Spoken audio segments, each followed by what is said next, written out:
Hello everyone, I am so sorry for the complete and utter lack of uploads over the past few months. Just like the last time I stopped uploading, there haven't been any cool things to do that are car related. However, suddenly a few things have been scheduled that I think will be very cool for the channel. On Sunday, I'm leaving for Arizona for the Bob Bondurant Racing School, where I will get a one-on-one lesson with a professional driver about karting, as well as some more things like visiting a K1 Speed. In late December, I will probably be visiting the LeMay Museum in Tacoma, Washington. In January, I'm going back to Barrett-Jackson for some more cars my grandpa is looking at. I also will be uploading a video about a very exciting business opportunity with my dad talking about it. Anyway, enough rambling. Let's get on with the history of the Plymouth Barracuda. In 1964, becoming the first pony car ever, the Plymouth Barracuda debuted just 2 weeks before the first Mustang. This would begin the first generation of the Barracuda. It was not a very powerful car compared to what it would become later on. The first cars came with a 170 cubic inch slant 6 engine that made a whopping 145 horsepower. You could also get a 226 cubic inch engine, gaining an extra 25 horsepower.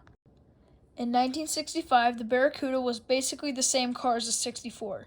However, the production numbers for it increased massively.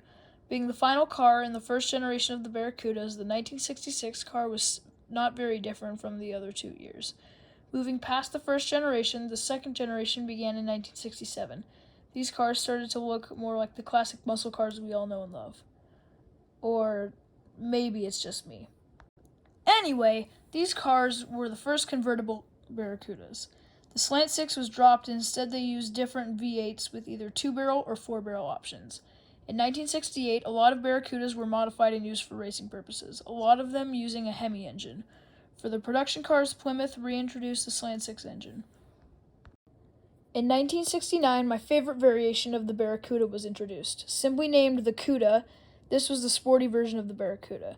These also looked the best in my opinion. The 69 Cudas had some crazy motors in them from the factory like the 340, 383, and 440 cubic inch V8s. This was the last of the second generation cars.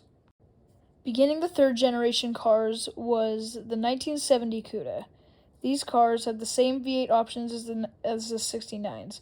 However, they introduced the E-body. They also created the Cuda AARs, or All-American Racers.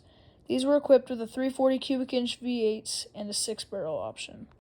They also started putting Hemis in the cars from the factory. They continued the cars in 1971 with the 70 and 71 cars being my favorite of all the Cudas. These were not too different from the 70 cars. They also added an option that looked very good on the Cudas. The fish gill grill on the car was only done through 1971. The next cars are, in my opinion, when the Cudas started to decline. The largest engine you can get on a 1972 was a 340 cubic inch V8. They also added circle taillights for the first time. The 73 Cuda upgraded the engines a little bit, but not by a lot. They still continued using the 340, but later switched to a 360. 1974 was the final year of the Plymouth Barracuda. The car was almost exactly the same as the 73 Cuda. This video acted mainly as a Kickstarter for another period of time where I'm uploading, as well as another The History Of video. Thank you all so much for watching. If you enjoyed the video, please like and subscribe. It really means a lot, and I would very much appreciate it.